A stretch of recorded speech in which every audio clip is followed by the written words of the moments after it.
Welcome back to the Resolution Room, where we turn tension into transformation through clarity, connection, and consistency.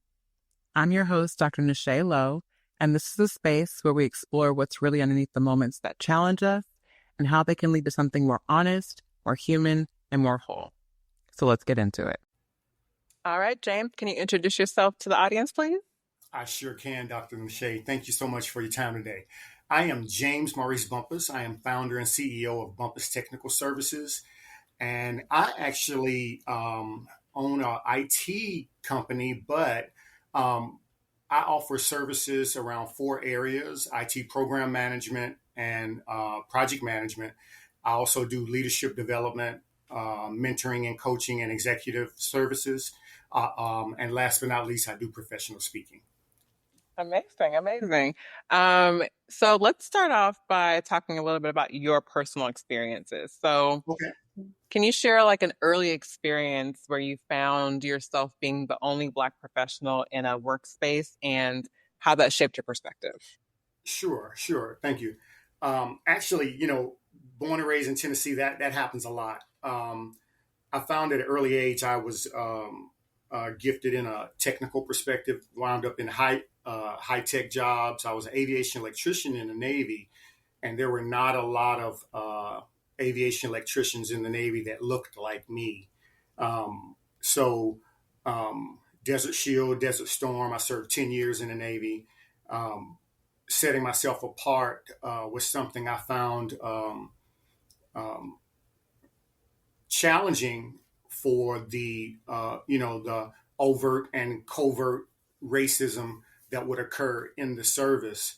And so while they would profess that everybody was the same, uniformity must prevail, there were a lot of innuendos, a lot of things said, a lot of differences, hypocrisy in how they would treat my white counterparts versus me, on having to excel. But when it came times for the exams, that was something I found was truly uniform, where being able to excel in the Navy from an aviation electrician perspective, when you sat down for your exam, it didn't matter who you were, your knowledge, your studying, your ability to succeed in that went back to your prep and your expertise in being able to make rank.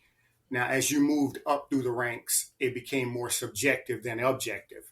So that's something that I liked, being able to say I was able to do it by my own merit up until you get into the higher ranks when they start having panel reviews for you, which was a lot more like the civilian counterparts where it gets very subjective and selective.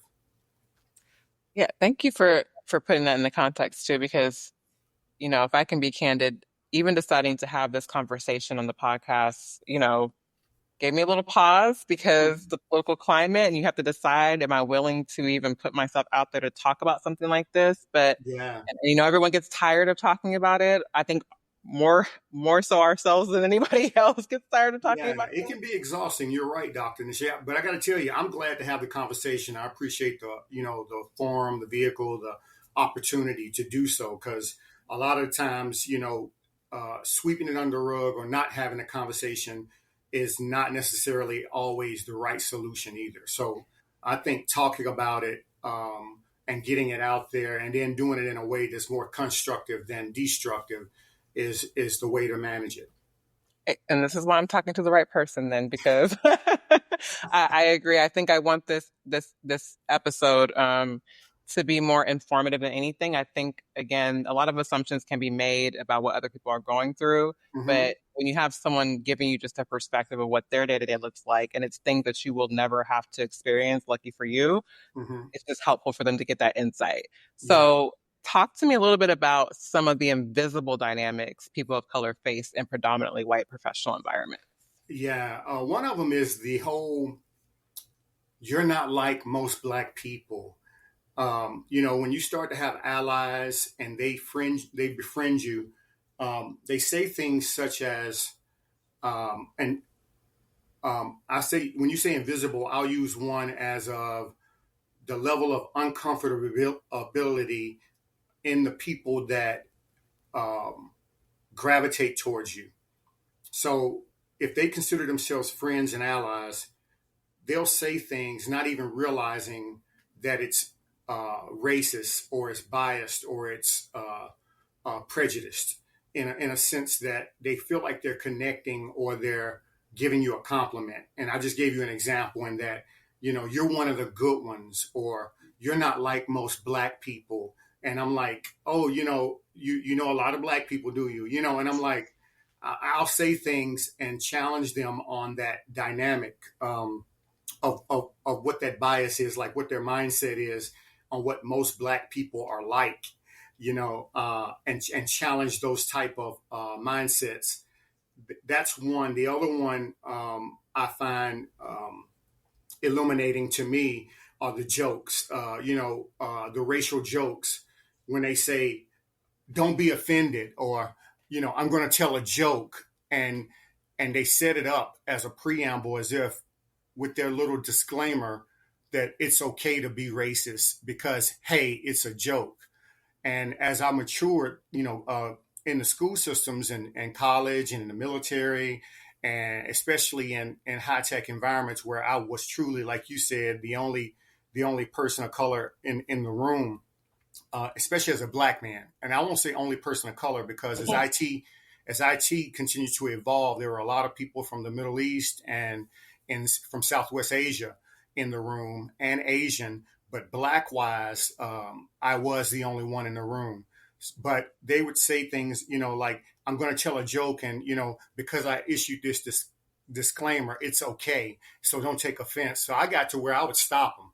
I would say, if you have to issue this little disclaimer, don't even tell me the joke, because I'm not going to find it funny if you have to single me out and say, don't be offended. I said, I don't even want to hear the joke.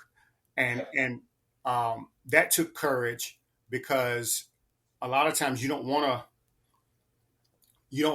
have to make a scene, or you want to go along to get along in some cases. But I found that the people who would tell those jokes, that was a way to let racism in, and call it a joke. And so I call it passive aggressive, a passive aggressive behavior, or microaggression, in a sense. So I stop it, like, being a leader from the military all the way forward. Not only would I not condone hearing it, I would condone hearing it from my team. So, I would kind of set a tone for conversations that would be very well-rounded or accepting of everyone. Amazing. And that's what leadership is, right? Modeling what you want to Yeah. see, right? And unfortunately, a lot of times you stand alone because you get that from your peer leadership team. Very true. Very true.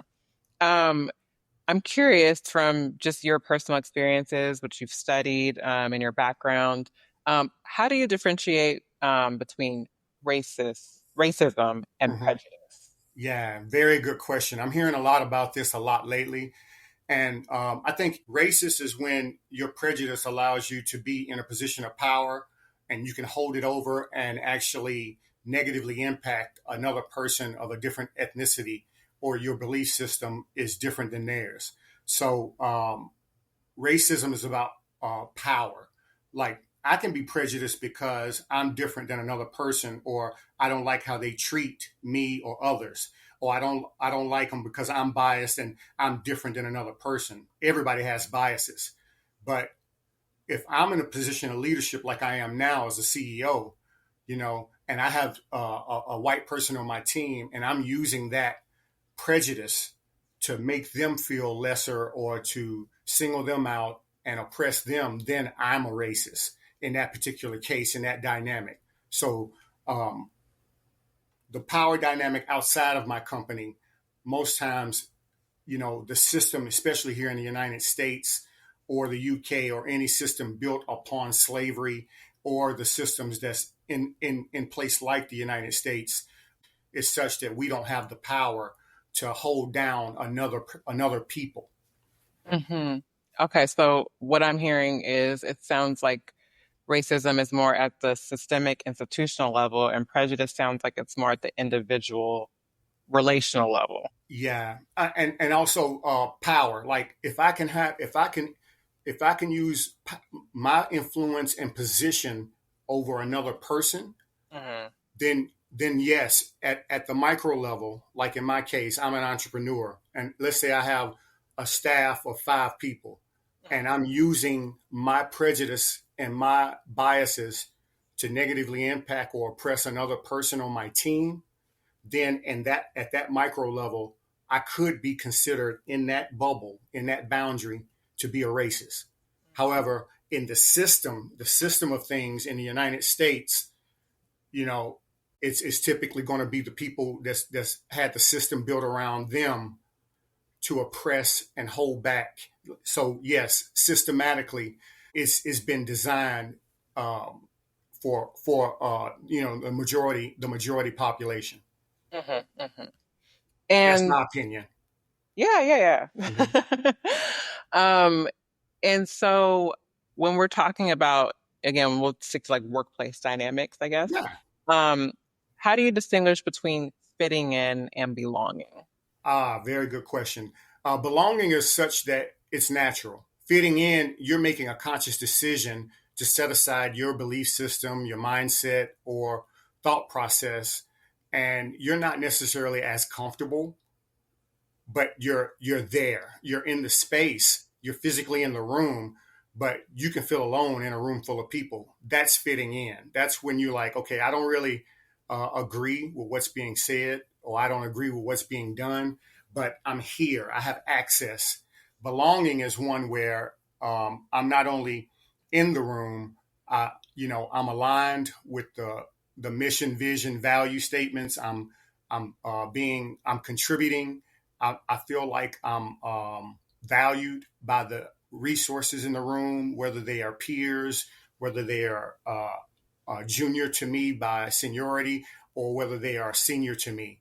So belonging is one where what I brought to the table is able to assist in the organization to make a difference, and I'm being called on for my expertise, and vice versa. Mm-hmm. And so, building on that, thinking Mm-hmm. about balancing authenticity and adaptability, Mm-hmm. when we talk about code switching, Yeah. um, I'm curious how you approach that in a way that protects your energy and identity. But I Mm-hmm. do want to, I will point that even outside of just the workplace or black-white Yeah. dynamics, code switching, how I was actually introduced to it, I Uh-huh. have a handful of African friends who I love to death. And Yeah. so that when I'm with them, you would think they're born and raised in Atlanta. I And got then you. when I go to meet their families, and I'm Uh-huh. like, who are Who you? are Like you? the way you start talking changes, the way you move Yes. changes. It is insane to me. One of my closest friends is from Mm-hmm. Congo. Mm-hmm. And It's when I funny you first saw mentioned her, Congo. I'll tell you in a minute, but go ahead. yeah. And when I first saw her, she took me to her church for a weekend, Uh-huh. predominantly, African community. And I was like, Uh-huh.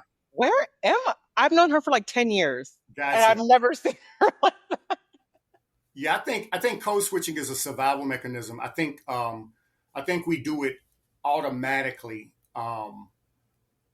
as a survival mechanism, and also from a relatability perspective. Like um, I'm born and raised here in Tennessee as a good example.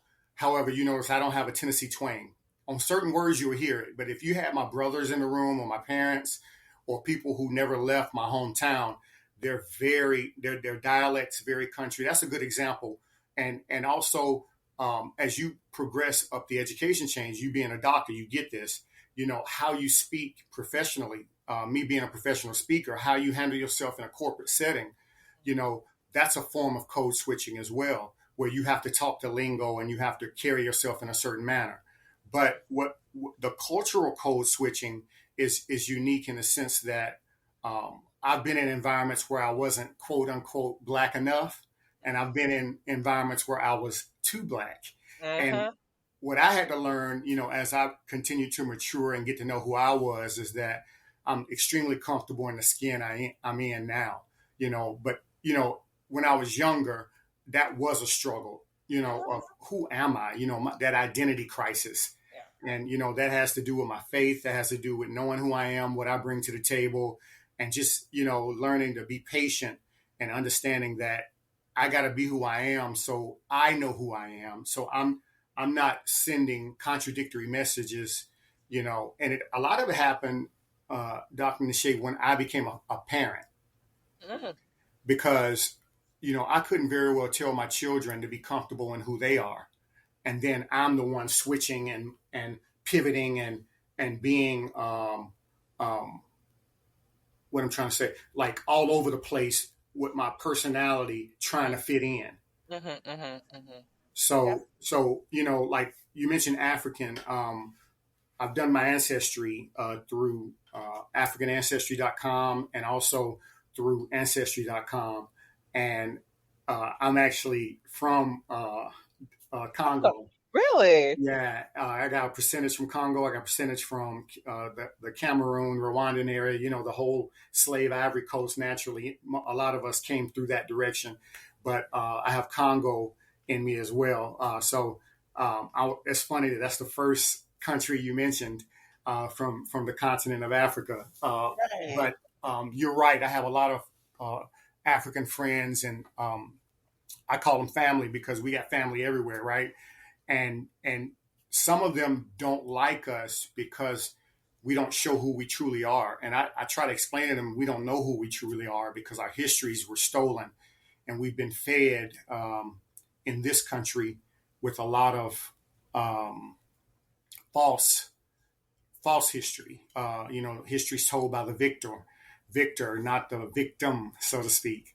So, you know, with the information age, we are relearning our history, and even some of the Africans from the northern part of Africa were misled. It was a major misinformation campaign that we left on our own. You know, so I had some people from northern Africa that I met in Israel um, treat me harshly as an African American, you know, or a black man, because they thought, you know, they were told by the European settlers, their ancestors generations ago, people that they love, you know. So what do you do when your parents or your parents' parents tell you that, you know, the African people left on their own, you know? And so that gave me a different dynamic from being upset with some of the Africans that treated us funny.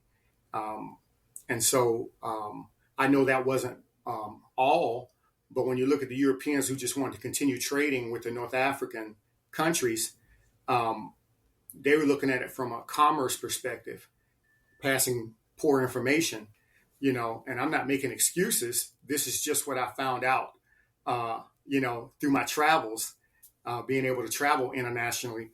And I found that history yet again, something that I had never learned growing up. So it doesn't it doesn't, in my opinion, give, you know, Africans or North Africans the right to mistreat or judge us by and large to be you know, taking against our will as you know, chattel slavery in the United States. But it's a real situation with the whole idea of how do I fit in and how do I code switch to fit the situation. You know, I like the videos. My wife will show me walking through on TikTok. She'll just say, "Hey, check this out," you know, and some of them are funny where you'll see a like a black person walk into a coffee lounge, Mhm. and depending on who they engage with, they literally switch how they engage on the fly, you know, and so Key and Peele is one of the comedy shows I always like, Love and Kendall. they show Keegan Peele do that so smoothly when he was playing Barack Obama as president.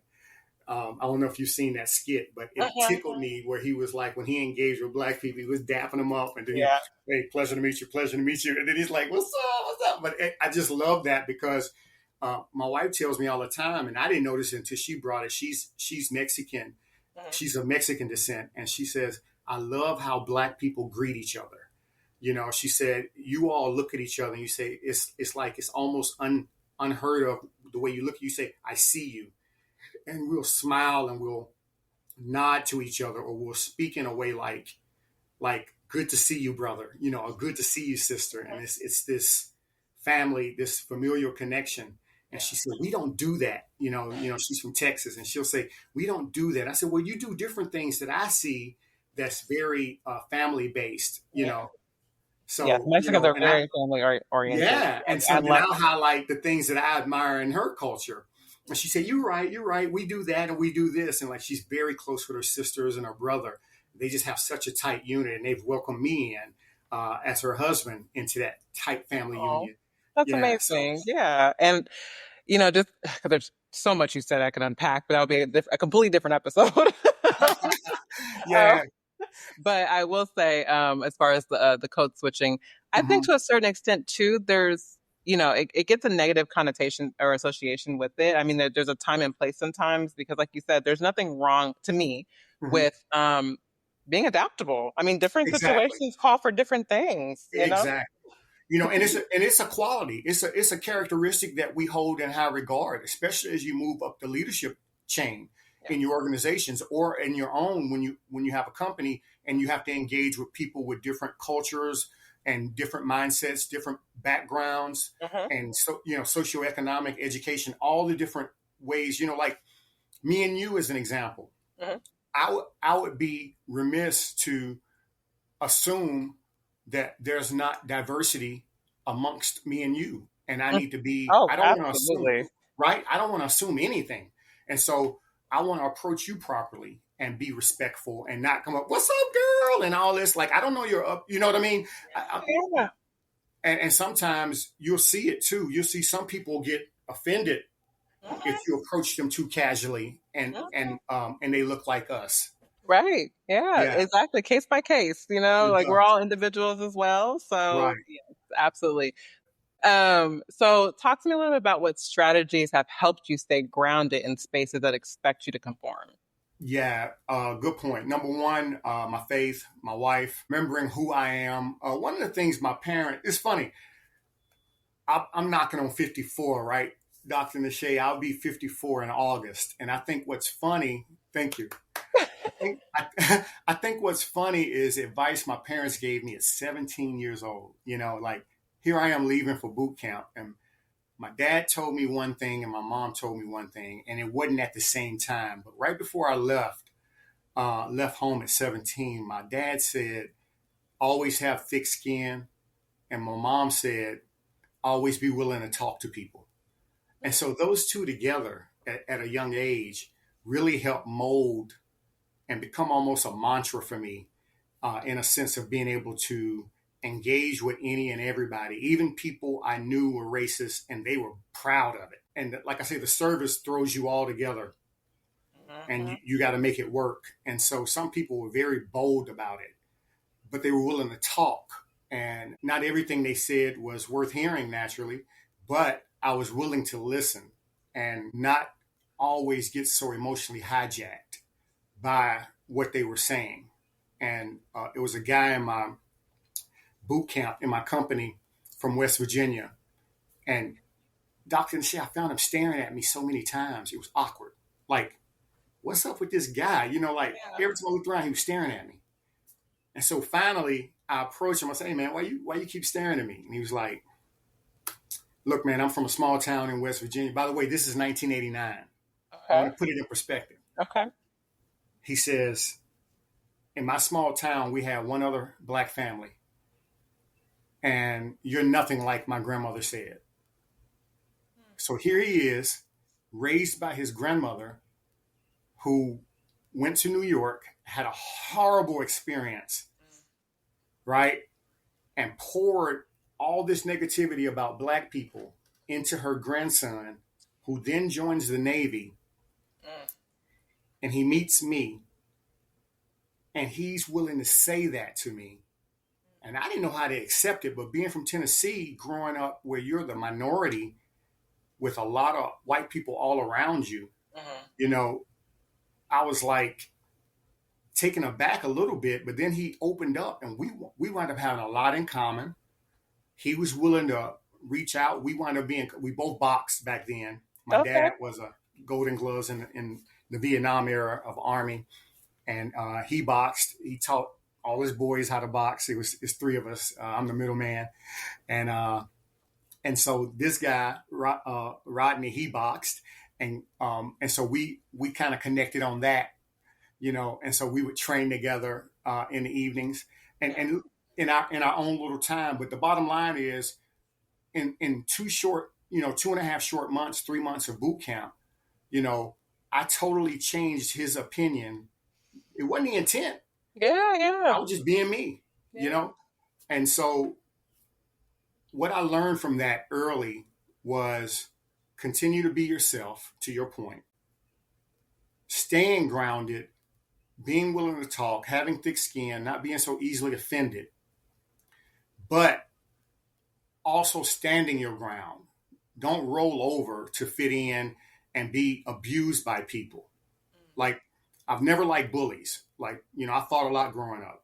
And now I fight with my brain, like corporate bullies and people who have positions of power, like the police or like politicians or like people in positions of leadership over you in the workplace, that office bullying and office workplace mobbing, those are my targets now. When they target and identify people who aren't necessarily strong enough to stand up for themselves. And so, I find myself with that protector spirit getting between them and the people they're bullying. Right. And so I find that the reason I focus so much on leadership, as it came out in my chapter in the book, that I became published on, was by good leadership and bad leadership, I find that there's a leadership deficit, and it's horrible across the world, the globe. And I found that that's the gift that, God gave me to focus on and dig into and learn. So when people ask me, is a good leader made or is he born? And I say, yes. I say, both, because you have to continue to hone your craft. It's not all just God-given talent. You also have to stay abreast of new techniques to engage with people and meet them where they are, around the introvert extrovert model, around, predictive index, around all the different tools and techniques to allow you to be successful and allow your teams to be successful. But all those aspects help me stay grounded and connected with people. And remember that, all people are leaders in their own house, in their own homes every day. And so meeting them where they are and treat them with dignity and respect is paramount. Amazing. Yes. That's so many things I want to touch on, but I'll start here. Going back to the power of like the stories that are handed down to us that aren't even our own, and how they become what leads us. That part really stuck with me, because again, I think that happens so much where you find yourself, you almost wake up maybe in your 30s or so, and you start for the first time really examining why you believe anything you believe, and you realize half the time you don't know. You were just taught that. Yeah, and for me, it happened in the 20s because of my military experience. And when you have threats against your life at an early age, you do examine yourself earlier. Whether it's the street life or the military life or any situations of danger, if given the chance, a lot of people will analyze or evaluate their life at that point in time. And so I did it earlier than a lot of people did. Like my kids, my daughter, who's the oldest, she's 32 and she's just now doing that. Yeah. Whereas my son, who just turned 29, he did 9 years in the Army. And so he's a bit more mature in this way of assessing his life. He's immature in other ways, but the Army kind of accelerates that, where that identity, who am I, what am I about, what do I care about, what I believe in. In some ways, he's very still immature in that space. In other ways, that morality, mortality conversation you have inside your head and start figuring it out. Yeah, I like that. And I actually want to I'll probably gonna have to have you back on later for a different discussion about just Okay. leadership in military, because I haven't released it yet, but there's an episode I'm gonna remind you when it's out to listen to. I interviewed another military guy who's also doing leadership coaching. And I would Perfect. love for the two of you guys to hear two different Oh, that'd be perspectives. nice. Yeah. Yeah, that would be really interesting. So we kind of talked a little bit earlier about even those within the same community, we have our differences as well. We're individuals. So how do you, in your experience, sort of advocate for representation without shouldering the burden of being the spokesperson for an entire community? Well said. Wow, that's a mouthful. Me and my wife talk about it all the time. With her being Latina, she says all the time, as a joke, well, when I go back to my people meeting out, when we gather all my people, I'll be sure to announce this at the next meeting. And we joke because, you know, I would do us a disservice as a Black man if I ever thought I was speaking for anyone other than myself. So I actually now tee it up as such. Anytime someone asks me a question like, why do you all fill in the blank? I make sure that when I answer, they understand I'm answering from my perspective, my experiences, the things I've been through in my life and how I see things. Mm-hmm. But to your point, representation does matter because I don't want them to lean on me for that, mm-hmm. especially as you move up in the leadership ranks, mm-hmm. where you're, and I know it's taboo, but a token. I don't want to be the only Black on the leadership team. I don't want to be the only, man on the leadership team, or, you know what I mean? Like all those things add undue pressure on your shoulders. And if you don't recognize it, you'll fall into that place of carrying that mantle. Mm-hmm, mm-hmm. And I'll give you an example that's more personal than business, just to prove a point. This is my second marriage, mm-hmm. and I don't mind sharing this. I mean, but because it's helped me be a better man. But with my first wife, she, all of us carry a little wagon of experiences and into every relationship we have of, I won't do that again. And that ain't happening again on my watch, experiences. And one of the things she brought was this angst toward men. She'd been burned quite a few times and hurt by men. And I consider myself a good man, but I was being constantly penalized for what other men did. And so I kind of took it upon myself to try to be this Superman for all the wrongs every other man in her past did. And I got to tell you, Dr. Nishay, it is exhausting. Yeah. Right? So not only was I being punished and penalized for something that I had not done, it wasn't sustainable. It was frustrating. I tried the unconditional love model of Jesus. I tried to be an understanding husband, and the bitterness got the best of me. And as a human, I failed. I not only failed to fulfill that image of a good man, I wind up not being a good man. It almost became almost like a self-fulfilling prophecy. That when I faltered, it was like, see, I told you wasn't a good man. Mm-hmm. Right. And so what I learned when I found myself after the divorce and I found who I was, is that I had no business trying to take on that mantle.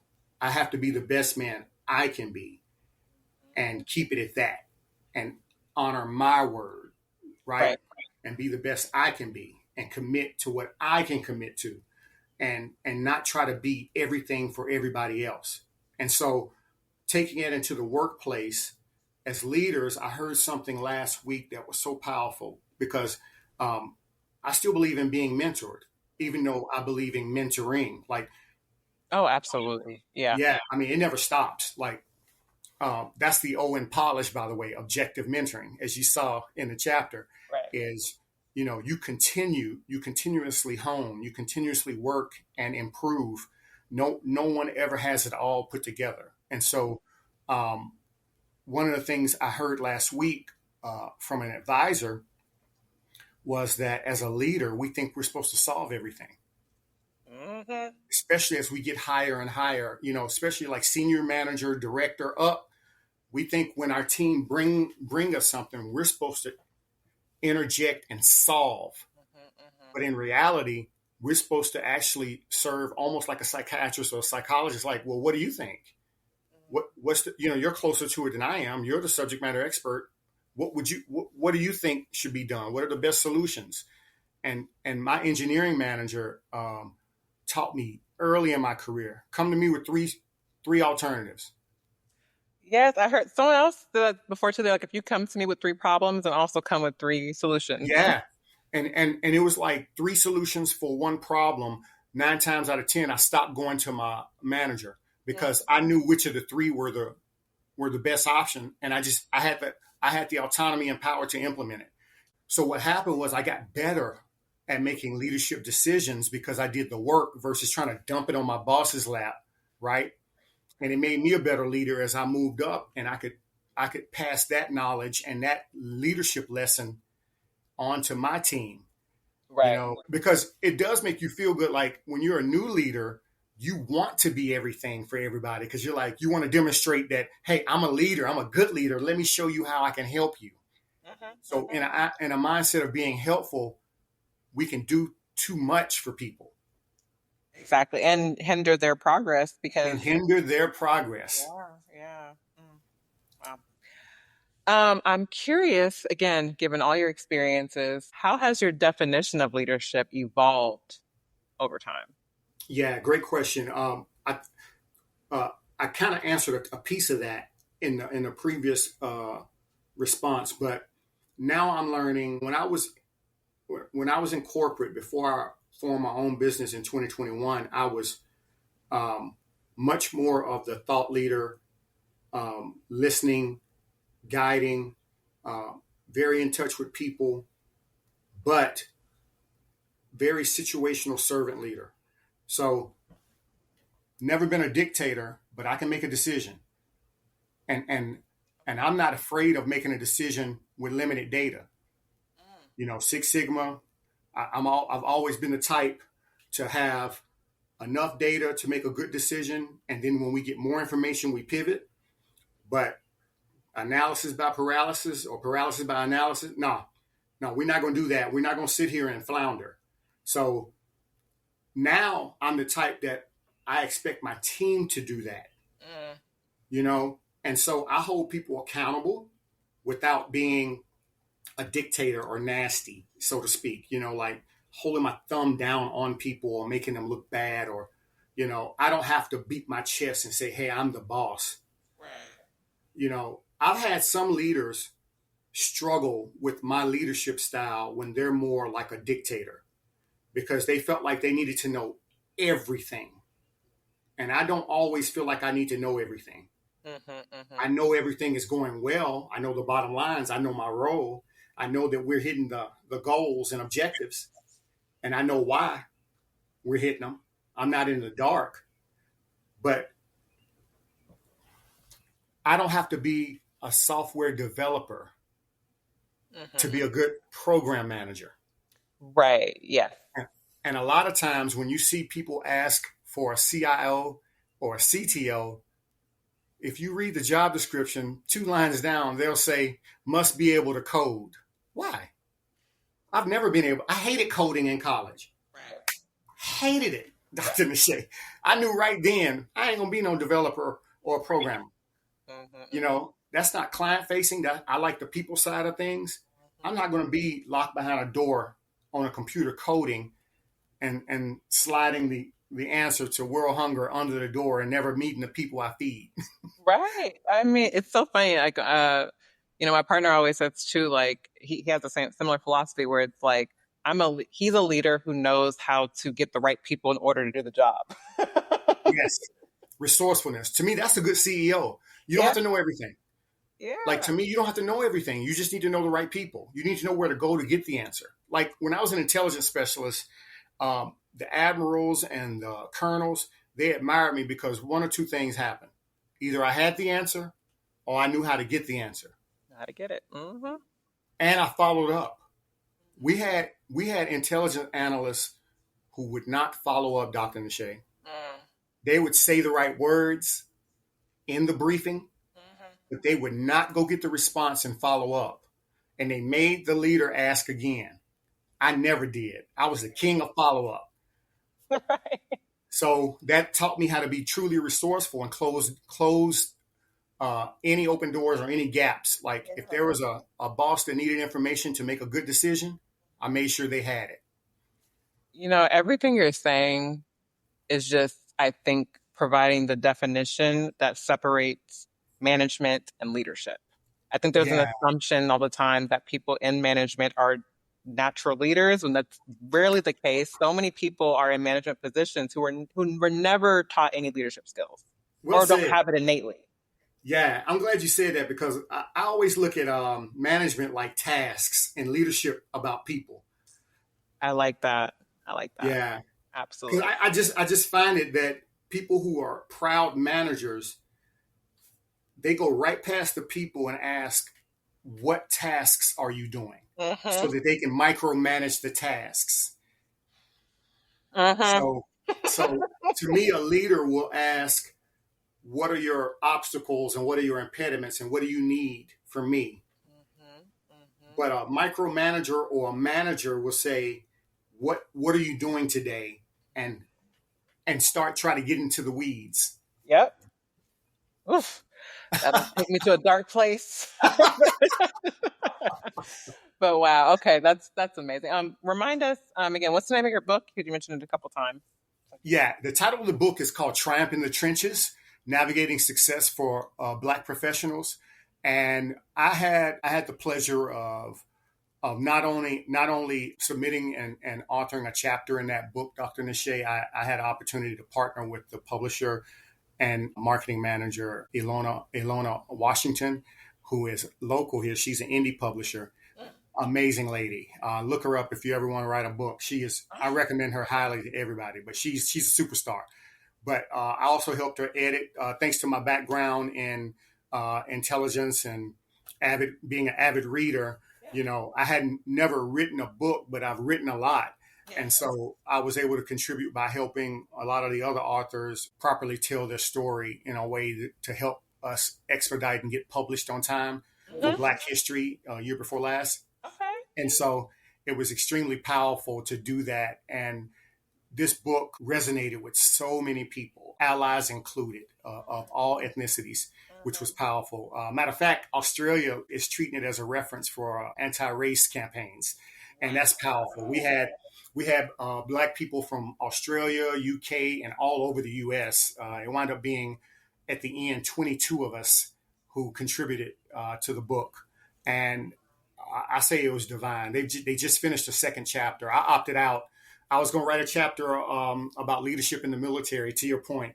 And I opted out for that second volume because I had so much going on. I was burning a candle at both ends with my day job and my consulting with my business, that I felt like adding a third thing at the time was more about wanting to be a people pleaser for the other authors and not necessarily for myself. So I backed out.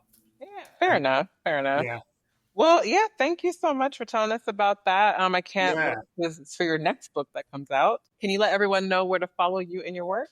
Yeah. So I am on LinkedIn. And I will share the link with you.